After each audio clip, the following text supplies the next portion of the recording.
Hello student, कैसे हैं आप? उम्मीद करते हैं कि आप अच्छे होंगे। आज के क्लास में हम लोग पढ़ेंगे इलेक्ट्रिसिटी, जो पढ़े थे थ्योरी, जैसे बहुत सारे थ्योरी पढ़े थे, उसी के बेसिस पे हम लोग कुछ एनसीईआरटी का इंडेक्स क्वेश्चन और सॉल्यूशन एक्सरसाइज को सॉल्व करेंगे। तो इलेक्ट्रिसिटी हमने क्या पढ़ा था? सबसे पहले इलेक्ट्रिसिटी पढ़े थे, उसके टाइप्स पढ़े थे, ठीक है। चार्ज पढ़ा था, प्रॉपर्टी ऑफ चार्ज पढ़े थे, ओम्स लॉ पढ़ा था, experimental verification of Ohm's law पढ़े थे, कॉम्बिनेशन पढ़े थे, ठीक है। उसमें रेसिस्टिविटी भी था, हीटिंग इफेक्ट था, बहुत सारे पॉइंट्स पढ़े थे, ठीक है। हर टॉपिक पर उसी टॉपिक्स के आधार पे हम लोग आज एनसीईआरटी का इंडेक्स क्वेश्चन और न्यूमेरिकल्स क्वेश्चन शुरू करते हैं। तो अब इस तरह से हम लोग शुरू करते हैं। एनसीईआरटी पेज नंबर 200 का इंडेक्स क्वेश्चन है। पेज नंबर 200 का कुछ इंडेक्स क्वेश्चन शुरू करते हैं। फर्स्ट क्वेश्चन है, what does an electric circuit means. मतलब इलेक्ट्रिक सर्किट को डिफाइन करना है कि इलेक्ट्रिक सर्किट मीन क्या होता है। या फिर तुम लोग जानते हैं यह एक कंटिन्यूअस एंड क्लोज पाथ होता है, ठीक है, जिससे होकर जो वायर से बना हुआ है, जिससे होकर करंट को पास किया जा सकता है। तो इसी को लिखेंगे, it is a continuous and close path made of conducting wire. मतलब ये वायर से बना हुआ होता है, through which any electric current is flow, जिसके माध्यम से, जिस वे से इलेक्ट्रिक करंट पास करता हो, ठीक है। तो इसको लिखेंगे, it is a continuous and close path made of conducting wire through which the electric current flow. दूसरा क्वेश्चन है, सेकंड क्वेश्चन है, define unit of current. Current को डिफाइन करना है, यूनिट एक वन करंट को डिफाइन करना है, अमाउंट ऑफ वन करंट को डिफाइन करना है। तो इस यूनिट ऑफ करंट का क्या होता है? एम्पियर होता है। तो डिफाइन करेंगे, if 1 coulomb of electric charge flow through a cross section of wire in 1 second. मतलब 1 सेकेंड में किसी वायर से जितना कूलम चार्ज क्रॉस करेगा वो उसका क्या होगा? 1 ampere, I mean unit of current होगा। मतलब प्रति एकांक समय में, ठीक है, प्रति एकांक समय में यूनिट चार्ज जो प्रवाह होता है, बहता है, उसी को हम लोग क्या कहेंगे? 1 एम्पियर कहेंगे या यूनिट ऑफ करंट कहेंगे। तो इसी को लिखेंगे कि if 1 coulomb of electric charge flow through a cross section of wire in 1 second are called ampere. हम लोग जानते हैं कि I इज इक्वल टू होता है Q बटा T। I is equal to क्या होता है? Q बटा T। तो Q for charge, I for T for time. तो चार्ज का ऐसा यूनिट क्या होता है? कूलम होता है, और टाइम का सेकंड होता है। तो 1 ampere is equal to 1 coulomb per second. Next question है कि calculate the number of electron constituting 1 coulomb of charge. 1 coulomb of charge में कितना इलेक्ट्रॉन होगा, ये हमको फाइंड आउट करना है। तो क्या दिया हुआ है? सबसे पहले गिवन दिया हुआ है Q is equal to 1 coulomb, ठीक है। हम लोग को ये भी पता है कि चार्ज ऑफ इलेक्ट्रॉन कितना होता है? 1.6 इंटू 10 का पावर माइनस 19 कूलम, ठीक है। 1.6 इंटू 10 का पावर माइनस 19 कूलम। नाउ अब हम लोग जानते हैं कि Q is equal to NE होता है। We know that Q is equal to NE, ठीक है। Q is equal to NE। Q आपको मिला हुआ है, Q कैपिटल होगा या स्मॉल होगा। हम लोग देखे पढ़े थे कि कैपिटल Q लिखे या स्मॉल Q लिखे बात बराबर है। तो आप यहाँ स्मॉल ही लिख लीजिए, क्योंकि हम लोग ऊपर स्मॉल लिखे हैं। तो Q is equal to NE। Q दिया हुआ है 1 कूलम, N पता नहीं, E दिया हुआ है 1.6 इंटू 10 का पावर माइनस 19 कूलम। जब आप सॉल्व करेंगे तो हमको मिलेगा 1 बटा 1.6 इंटू 10 का पावर माइनस 19 कूलम। तो खत्म हो जाएगा, चूंकि ये नंबर का कोई ऐसा यूनिट नहीं होता, ठीक है। जब आप इसको सॉल्व करेंगे तो आपको मिलेगा 6.25 इंटू 10 का पावर कितना हो जाएगा? 18, 10 का पावर 18 इजकल टू n। तो मतलब कि n का वैल्यू, नंबर ऑफ इलेक्ट्रॉन कितना हुआ? 6.25 इंटू 10 का पावर 18। 1 कूलम चार्ज से कितना इलेक्ट्रॉन फ्लो होगा? तो 6.25 इंटू 10 का पावर क्या हो जाएगा? इलेक्ट्रॉन फ्लो होगा। कोई प्रॉब्लम? ठीक है। अब नेक्स्ट पेज का इंडेक्स क्वेश्चन हम लोग देखते हैं। पेज नंबर 202 पे क्वेश्चन है, name a device that help to maintain a potential difference across a conductor. कह रहा है किसी कंडक्टर में पोटेंशियल डिफरेंस को कैसे मेंटेन रखोगे, किस डिवाइस से मेंटेन रखोगे। तो हम लोग एनर्जी फ्लो करेंगे, चार्ज फ्लो करेंगे। चार्ज किससे फ्लो करते हैं? सेल या बैटरी से। तो लिखेंगे सेल और बैटरी, ठीक है।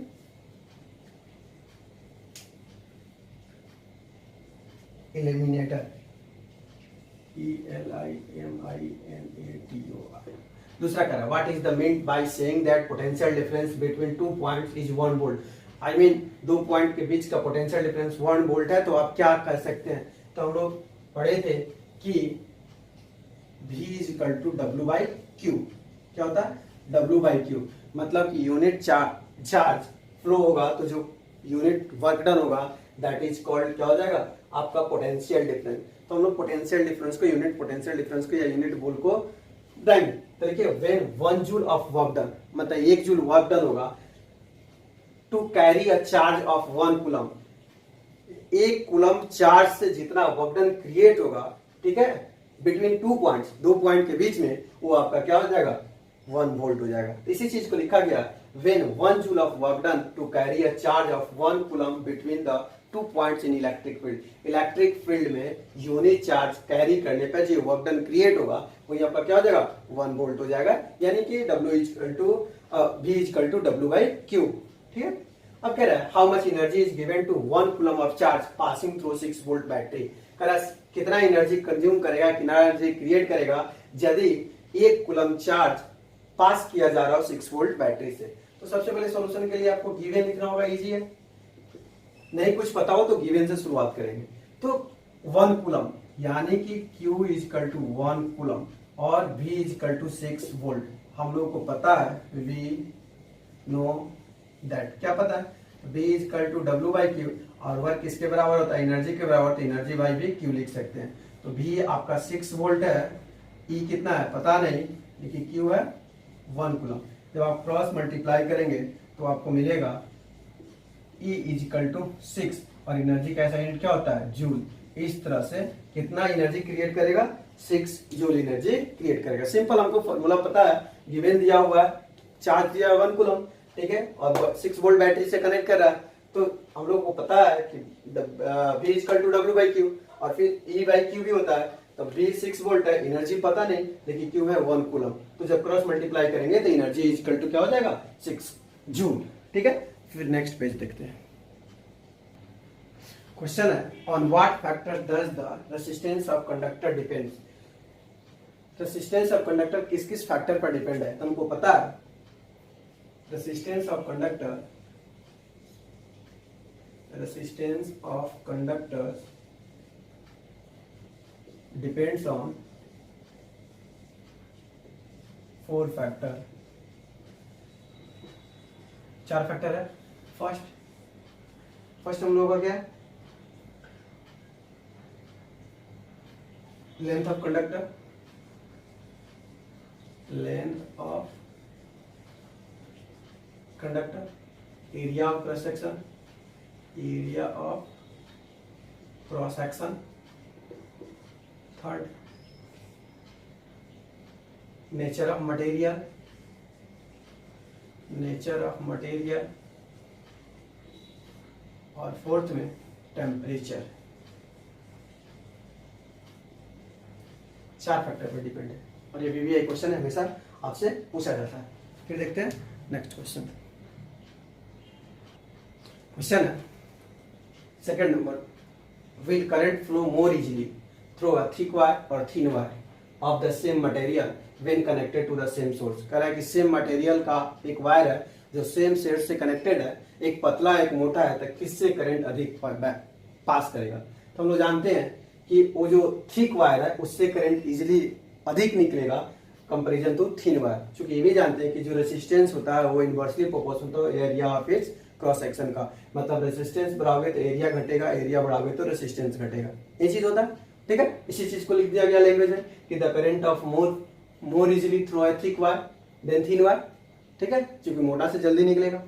फिर कह रहा है let the resistance of electrical component remains constant. Electrical component किसी सर्किट में कांस्टेंट रखा गया है, while the potential difference to its components decrease, और पोटेंशियल डिफरेंस को 2 से इन पर हाफ कर दिया जा रहा है पहले की अपेक्षा। तो कह रहा है करंट पे क्या असर आएगा। तो हम लोग जानते हैं, let us consider B is potential difference, I is current, ठीक है, and R is resistance. Then for Ohm's law, क्या कहता है Ohm's law? V is equal to IR. तो हमको करंट का वैल्यू चाहिए, तो या I is equal to V बटा R. क्या हो जाएगा? I is equal to V बटा R. अब कह रहा है कि पोटेंशियल डिफरेंस को हम क्या कर रहे हैं? हाफ कर दे रहे हैं, मतलब पहले जो था वो हाफ कर, now new potential difference is equal to V dash मान रहा है, वो आधा हो रहा है V बाई 2, ठीक है, बाकी सब वही चीज है. Then V is equal to IR होता है, तो V की जगह आपको क्या मानना है? V डैश मानना है, और V डैश IR होता है, ठीक है. V is equal to IR, तो इसके लिए V डैश माने, और V का वैल्यू है V बाई 2, आधा कर दे रहा है. करंट वही है, रेसिस्टेंस भी वही है. चलिए, तो V by 2R is equal to, अब न्यू करंट को I डैश आप मान लीजिए, न्यू करंट I डैश है, ठीक है.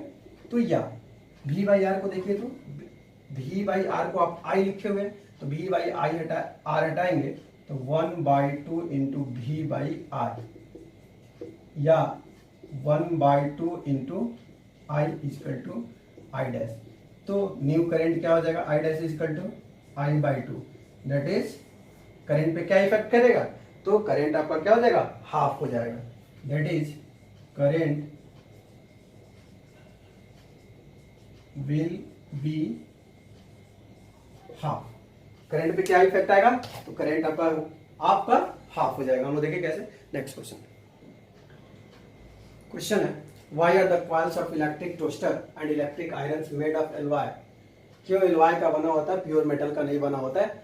तो इसका कारण है कि रेसिस्टिविटी जो होती है, ठीक है, वो एलवाई का हाई होता है with respect to pure metal, ठीक है. रेसिस्टिविटी हाई होगी तो बहुत अधिक हीट क्रिएट करेगा, ठीक है. दूसरा, it has high melting point. उसका मेल्टिंग पॉइंट क्या होता है? हाई होता है, मतलब वो गलेगा भी, टूटेगा भी, तो बहुत अधिक हीट होने के बाद ही वो टूटेगा, ठीक है. तो बहुत देर तक चलेगा, बहुत अधिक लॉन्ग लास्टिंग उसका होगा.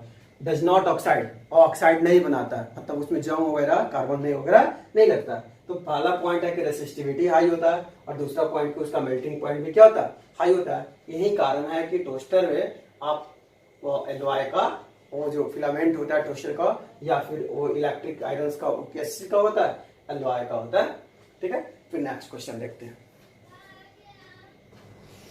क्वेश्चन है, use the data in 12.2 of NCERT book. NCERT book में 12.2 डाटा है, उसको देखना है और उसी से आपको बताना है कि which among iron and mercury is better conductor. Iron और मरकरी में बेटर कंडक्टर कौन है, और दूसरा which material is the best conductor, और सबसे बेस्ट कंडक्टर कौन है, ठीक है. तो आयरन आपका क्या हो जाएगा?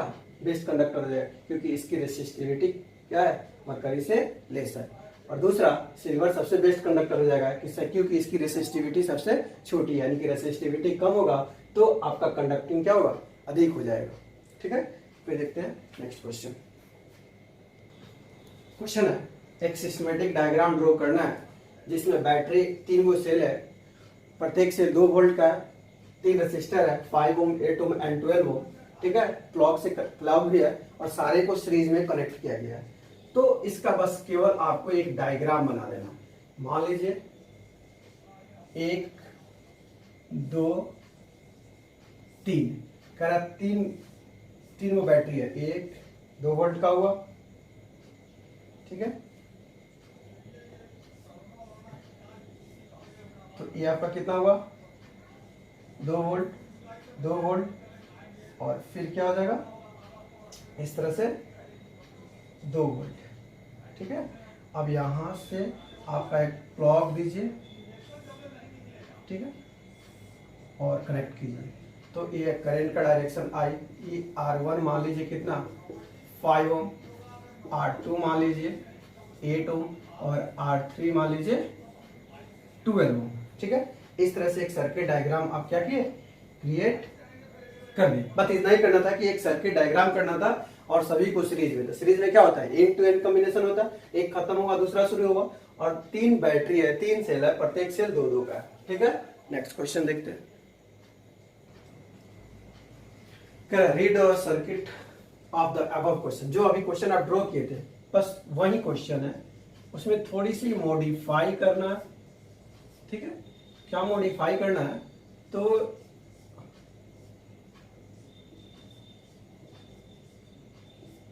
2 वोल्ट 2 वोल्ट